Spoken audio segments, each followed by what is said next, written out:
अमरीकी सदर ट्रंप तरफ़ां पाबंदी खां पोइ चीनी एप्लीकेशन टिकटॉक अमरीका खे धमकी ॾेई छॾी आहे।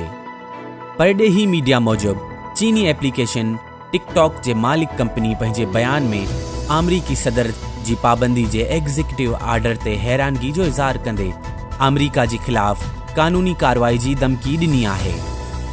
टिकटॉक जो चवणु आहे त अमरीकी सदर जो एग्ज़िक्यूटिव हुकुमनामो हींअर ताईं अमरीकी हुकूमत जो सभिनी खां सख़्त रद्द अमल आहे।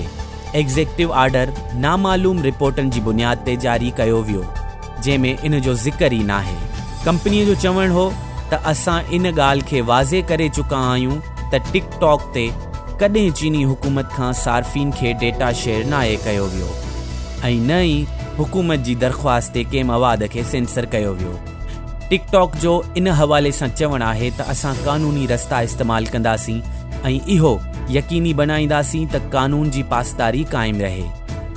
चीनी एप्लीकेशन वी चैट जे मालिक कंपनी टेंसेंट अमरीकी पाबंदी ते रद्द अमल में चयो आहे त कंपनी ट्रंप जे एग्ज़िक्यूटिव आर्डर जो मुकमल जाइज़ो वठी रही आहे।